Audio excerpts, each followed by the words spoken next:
Hello, it's episode 365 of the Keto Diet Podcast. My name is Leanne. If you're new around these parts, I'm a holistic nutritionist and FBCS, a functional blood chemistry specialist.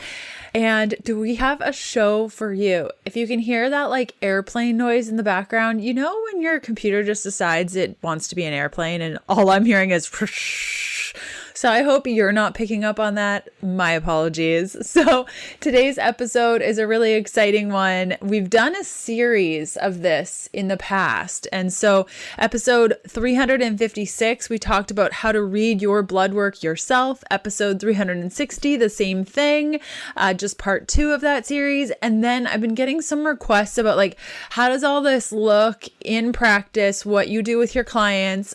So I have a couple of samples of really fun consults that I did with clients that I recorded my voice and did like a summary of the patterns of their blood work. And so I wanted to have you be a fly on the wall in this consultation as I go through some of those lead patterns. And so before we get into today's episode, I just wanted to kind of explain what we're doing. I'll also explain that in the actual recording, but I want to go a little bit deeper for y'all. If you're new around these parts or you haven't listened to episode 356 or 360, I highly recommend you go back on over there and really introduce yourself to the amazingness that is blood chemistry. I really feel like this is an up and coming thing that more and more practitioners and more people will seek for as it comes to their functional health. And so this episode 365, is going to be that introduction of what blood patterns can completely show you. Now, there's really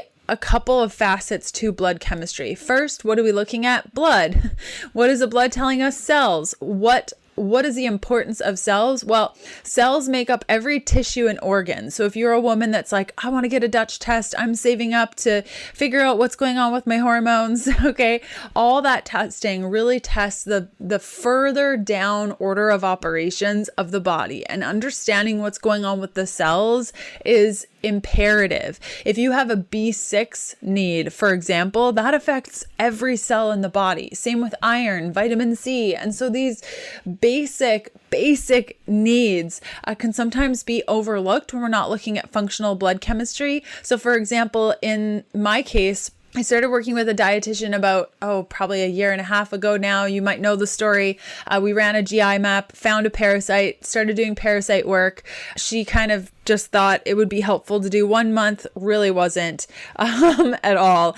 And so through a series of events, really God's hand in all of this brought me to understand that I was deficient in vitamin C. Through a bunch of different patterns, learned that I had heavy metals and mold, and all through functional blood chemistry. And that's why things kept coming back, because I wasn't doing a proper order of operations. So with blood chemistry and really understanding, like I said, that there are a couple of different areas. First is understanding markers. Second is understanding the functional ranges. So in today's recording, you're going to hear me say high, low, high, low, high, low, patterns that have been shown to reflect various imbalances, high, low, high, low. And you might look at your own blood work and say, well, everything looks normal, right? Because standard blood work and those ranges are made for the very sick. Doctors are using this. Allopathic practitioners are using this for diagnostic purposes. That's not what we're doing here with blood chemistry. We're looking for red flag markers that have been shown to reflect various imbalances and then working to address those imbalances. Now, those imbalances are functional.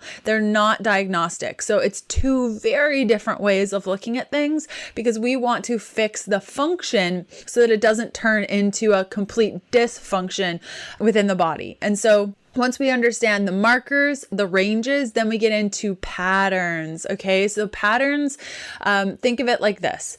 Let's just say, for an example, I don't know the actual marker count. I believe it's around 8. There are 8 markers that can feed into a parasitic pattern. Okay. So if you have one of those 8 markers being high or low, then chances are the parasitic pattern is not something you need to worry about. If you have 8 of the 8 markers that feed into the parasitic pattern, then somebody like me is going to go, I think we should work on parasites. So does that make sense? So in today's audio, you're going to hear me chatting with my client just about anemia patterns and heavy metal patterns and how to know the difference between an anemia pattern and when that feeds in to a heavy metals pattern. Okay, so if you want to learn more about this, or you're curious, or you just love the idea of looking at your blood work and understanding what it's saying, you can head on over to healthfulpursuit.com/labs. I've put together like a little download that you can grab that goes through all the markers that you can ask your practitioner for. And if you want to go deeper, once you're on my email list, I put together a really great little email flow to give you more information about blood chemistry, what we're doing, why we're doing it. Super fun. I hope you really enjoy this resource. I am in love with the idea of really focusing on that foundational principle, which is our cells. And having been in the field of nutrition since 2007, I can say that this is completely changed the whole entire area for me as it relates to working with my clients and truly understanding what they need functionally up until this point. And perhaps you can agree, like we're kind of just taking supplements because we have a certain symptom or we have a certain thing and we're taking a supplement for that. We can tell with functional blood chemistry what a person actually needs and what the cells are actually saying. So really good stuff. Again, you can go to healthfulpursuit.com/labs to check that out. And let's get to today's episode. Hey, I'm Leanne Vogel. You're listening to the Keto Diet Podcast. I've created a free guide with tips on how to start keto and maintain your fat-fueled life. Grab it at healthfulpursuit.com/free as a little thank you for listening to the show.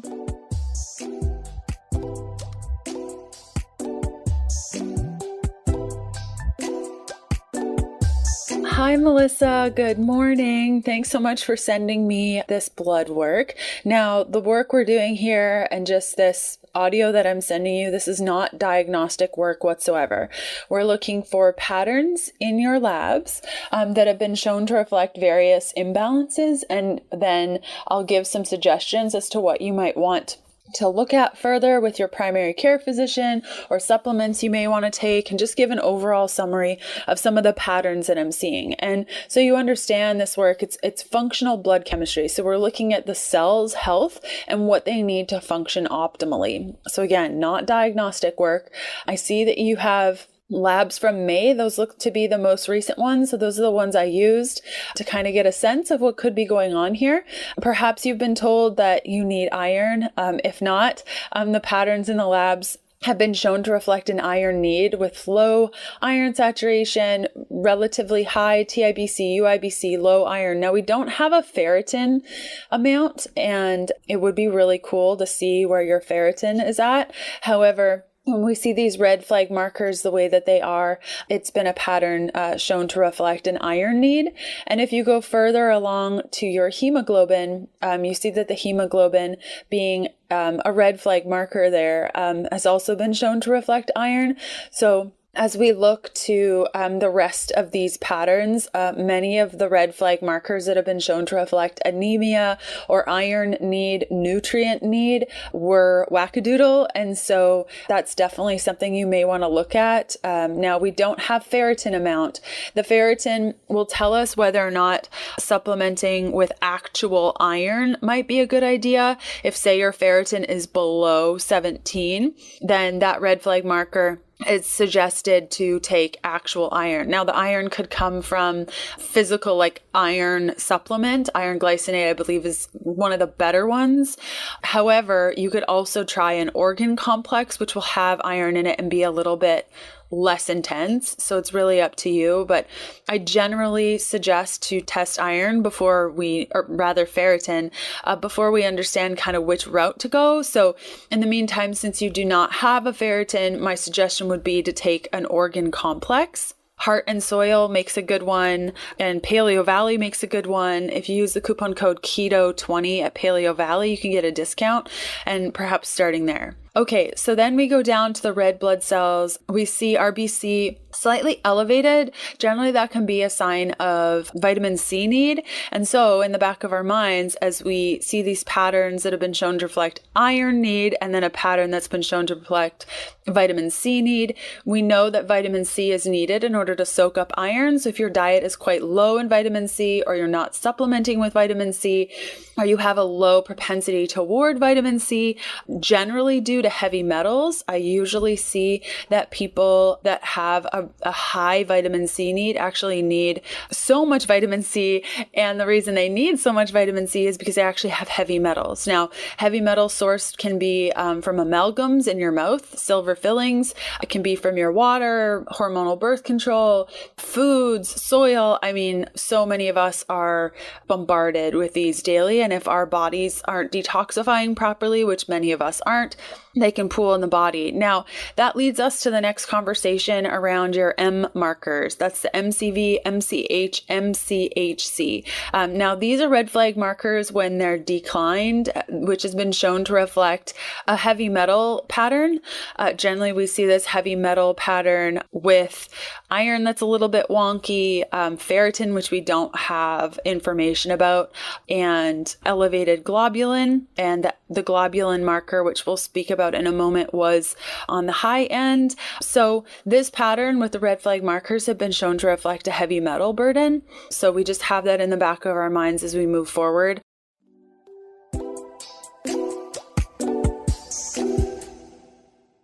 In these crazy times we're in, stress and anxiety are at an all-time high.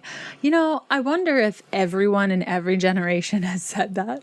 While there are many great natural supplements to support anxiety and stress, the one that's helped me the most is CBD oil. CBD has tons of other benefits as well, such as sleep support, clearing acne, reducing inflammation, and so much more. By now, everyone's heard of CBD oil. While some people swear by it, other people have not seen the results that they were hoping for, and this bums me out big time.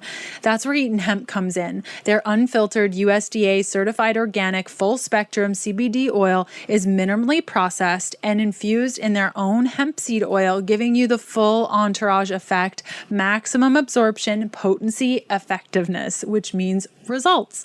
Whether you place the tincture under your tongue or use the salve on sore muscles, that's my personal favorite. CBD can and should work for you. And if it's not, you're not using the right product. Not only does Eaton provide one of the cleanest CBD products on the market today, but they pride themselves on transparency. Eaton Hemp is farmer owned and strongly believes in whole plant nutrition. That's why they leave the CBD unfiltered so all the elements of the hemp plant can work in unison. Eaton Hemp is so confident in the results that their CBD will give you that they offer a full 30-day money-back guarantee. So if you aren't satisfied with their product, they're going to refund you with no questions asked. As a special podcast-only offer, you can save 25% on all Eaton Hemp products and still get your full money-back guarantee. Head on over to eatonhemp.com/keto diet. Use the code Keto Diet at checkout. Again, that's eatonhemp.com/keto diet and use the code Keto Diet for 25% off. Okay, another marker that feeds into the anemia pattern that we were speaking about previously, with the hemoglobin and the iron, is RDW. Now, the RDW decreased from 17 to 15 in your labs from last year to this year. Now, again, the labs we're using are from May, so I would highly, highly suggest before doing anything drastic is to get a new set of labs ran and use those as a basis, because May was a really long time ago, and patterns change every 3 to 6 weeks, depending on what you're doing. But the RDW did change from 17 to 15. So perhaps you're trying to supplement with iron, or you were told to do something about nutrients, or maybe your diet shifted. But when the RDW is elevated, it's a red flag marker for anemia. Then we look to the white blood cell panel. White blood cell at 7.8, neutrophils 64%, lymphocytes at 26%, eosinophils at 3%. This pattern has been shown to reflect a bacterial imbalance. And so I don't know what's going on with your gut. Generally, when we see these markers, and with a potential bacteria overgrowth, we start to think, what's going on with the gut? Could this just be inflammation? Eosinophils can be sent to sites of inflammation. Now, if we look at your CRP, perhaps you've chatted with people about this, your CRP is elevated. And so it could be that the neutrophils are being increased due to inflammation, and it's less of a bacterial imbalance and more of just a systemic inflammation issue. We do see your homocysteine also, which is an inflammatory marker, being slightly elevated. And so my suggestion there, just with overall inflammation with the CRP, anti-inflammatories can be quite helpful there, not forever, but until you find the source of inflammation. Now, let's just say, based on the patterns that I just shared with you, specifically heavy metal pattern, vitamin C need, iron need, let's say that there were heavy metals, that could cause a lot of inflammation. And so my suggestion to you would be to dig a little bit deeper into the heavy metals piece. And if you have amalgams, specifically those fillings in your teeth, chatting with your doctor about that. Now, some medical professionals will say that the mercury does not leach. However, there are studies that show that the mercury can off-gas. However, I don't know if you have amalgams, so we won't spend too much time on that. Now, here's an interesting one with the HbA1c. Now, generally, HbA1c can be not great, but a good enough marker for glucose management. However, when we have nutrient deficiency anemia, specifically with iron, low nutrients can cause hemoglobin to live longer, increasing your A1C. So if somebody has an iron need, HbA1c can't really be used because your hemoglobin is living a lot longer, and therefore the HbA1c, the hemoglobin A1C, is going to cause issues. And so that 5.7 can't really be used because we assume that there is something going on with that iron need. Now we move to creatinine. This is a red flag marker that it's been shown to reflect a loss of muscle, too much cardio, liver issue, not enough calories. Now this could feed into multiple patterns, but we don't have a lot of indications for you on this. Not a lot of liver markers were ran. The liver markers that we can use are high potassium and high non-HDL. So my idea here would be that the creatinine could be feeding into a liver support needing pattern, but we just don't have enough liver markers to really say for sure what could be going on and where support is needed. So my suggestion here would be to run further testing specifically for the liver, things like AST, ALT. We do have a bilirubin, so we can get a sense of perhaps what's going on with the gallbladder. We'll go over that in a moment. But as for that creatinine, when we do see it low, another reason for creatinine being low is heavy metals. And so we see that pattern quite consistently throughout.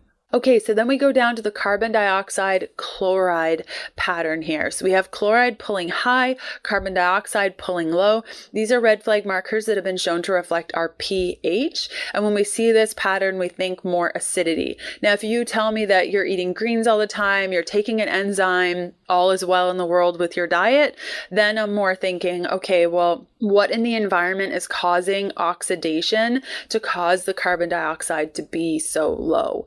We do see an oxidation pattern in the bilirubin also. And with the inflammation markers, the CRP, the homocysteine, we start to think, okay, well, what's causing oxidation?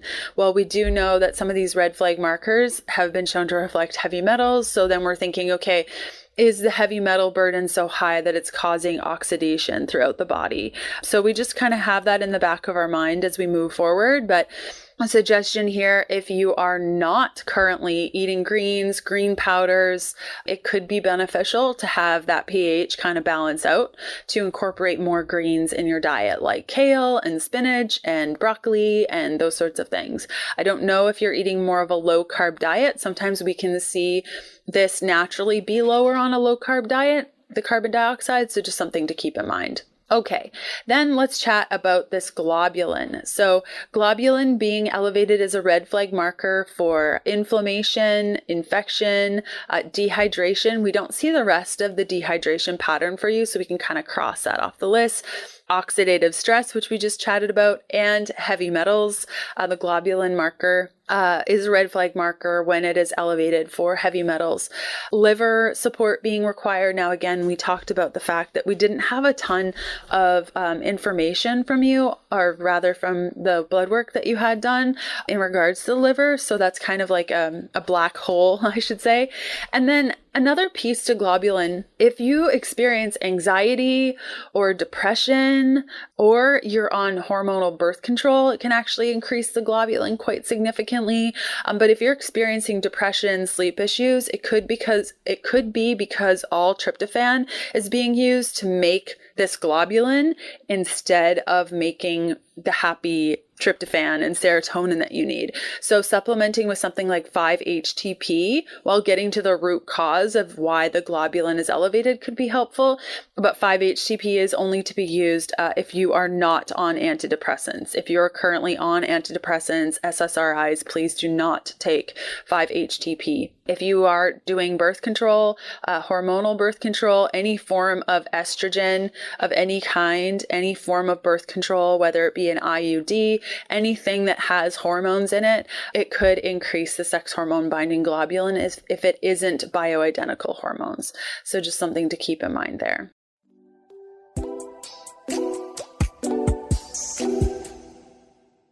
A while back, we received a question on the podcast about keto bars and how easy it is to eat 2, 3, or 4 bars in one sitting. Now, I've thought a lot about this for quite a while, and I too struggled with it to the point where I couldn't have keto bars in the house because I would eat far too many in place of preparing a proper balanced keto meal. There's some days where a take along with you bar is convenient and at times absolutely necessary. So I started looking for an alternative, something more balanced, and a bar that would deliver nutrients, not just a balance of macros, where my body would be satiated by one and not in search of more and more and more. I think one time I had 6 keto bars in one sitting and I didn't feel so good after.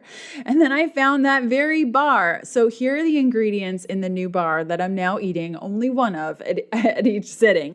Organic cashew butter, organic tapioca fiber syrup, 100% grass-fed bone broth protein, organic dried apples, organic dates, organic pumpkin seeds, organic superfood blend, which includes organic kale, organic broccoli, organic spinach, organic acerola, organic wild blueberry, organic spirulina, organic ginger, organic turmeric, organic sunflower lecithin, organic cinnamon, organic flavors, Himalayan pink sea salt, organic rosemary extract, and monk fruit extract. Now, this is made with certified organic, if you didn't catch that, organic, antioxidant-rich superfoods, cold press, gluten-free, grain-free, soy-free, non-GMO, contains healthy proteins, fats, and vital nutrients, no added sugars, artificial sweeteners, or sugar alcohols. It's very low in natural sugars at 4 grams or less, depending on the flavor, and it's whole food based.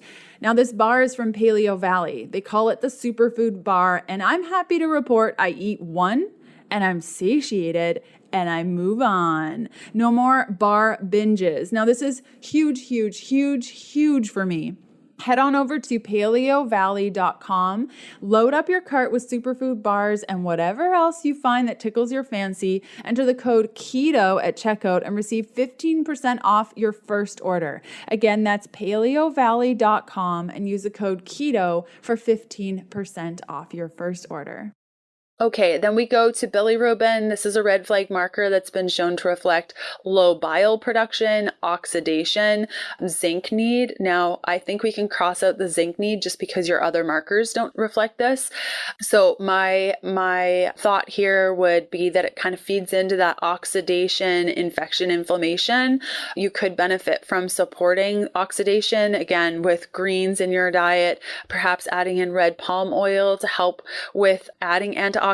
Vitamin C also, we can see this marker be low with vitamin C need only because your body requires more antioxidants, and vitamin C is such a powerful one.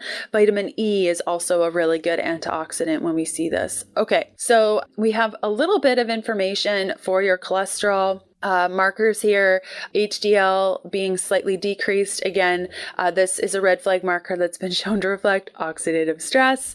I know I kind of sound like a broken record, but it's super fun when all these patterns kind of feed into one another, and it's very clear that there's some sort of inflammation, iron needed, liver support needed. So we start to kind of pull together this beautiful pattern. HDL being slightly increased. This is a red flag marker that's been shown to reflect a need for, well, first gut permeability, and then also sometimes LDL can be used as an antimicrobial agent throughout the body when the body's dealing with infection. And so a suggestion here would be, again, to test some of the liver markers more to kind of cross out some things and understand what's going on with the ALT. We don't have a triglyceride for you, and just kind of fill in those gaps as to what could be needed. And with the antimicrobials of the LDL, even understanding like what's going on with that bacterial imbalance with the white blood cells, and perhaps if it's needed, going on antimicrobials to help so that the LDL doesn't need to be used. Now we have the LDLP, or the ApoB, that was tested. Generally, this is a red flag marker that's been shown to reflect a body that's stressed.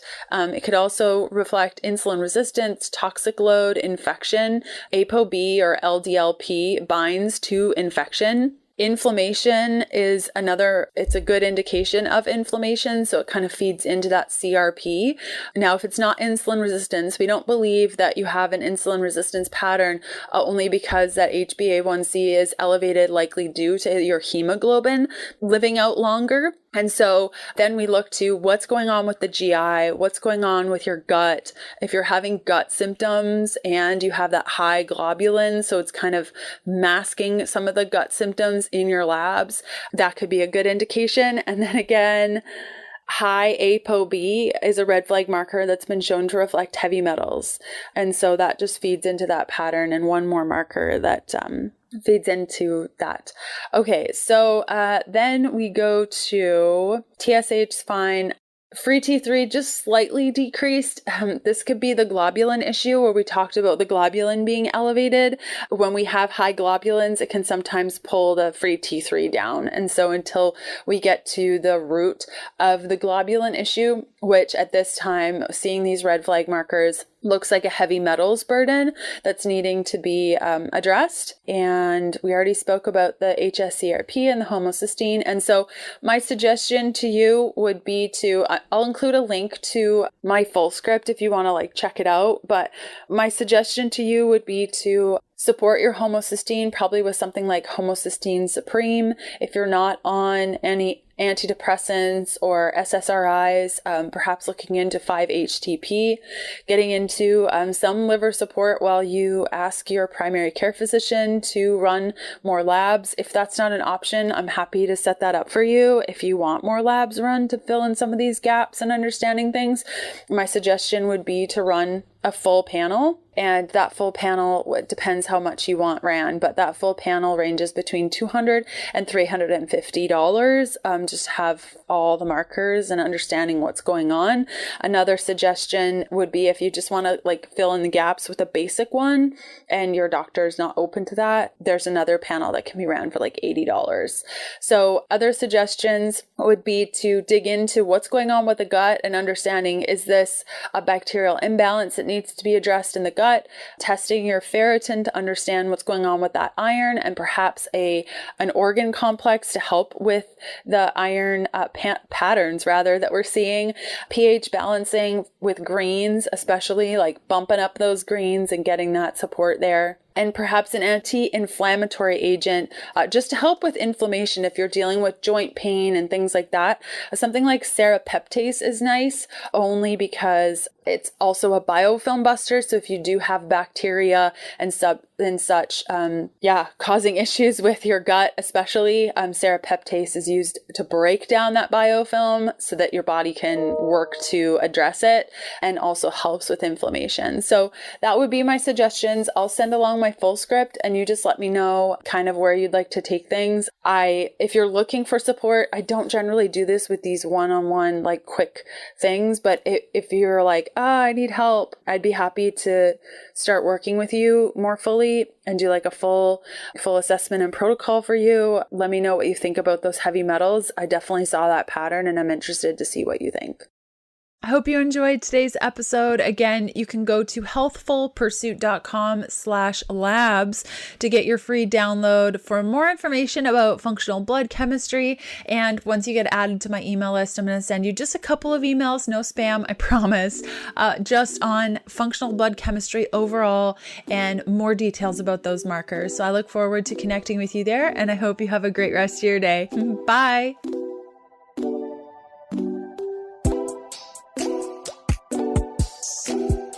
Thanks for listening to the Keto Diet Podcast. Join us again in a couple of days to discover more keto for women secrets for your fat-fueled life. Music for the Keto Diet Podcast provided by Yechi. Follow Jacob on Instagram at Yechi_official and on Spotify as Yechi. That's YECHI. The Keto Diet Podcast, including show notes and links, provides information in respect to healthy living, recipes, nutrition, and diet, and is intended for informational purposes only. The information provided is not a substitute for medical advice, diagnosis, or treatment, nor is it to be construed as such. We cannot guarantee that the information provided on the Keto Diet Podcast reflects the most up-to-date medical research. Information is provided without any representations or warranties of any kind. Please consult a qualified physician for medical advice and always seek the advice of a qualified healthcare provider with any questions you may have regarding your health and nutrition program.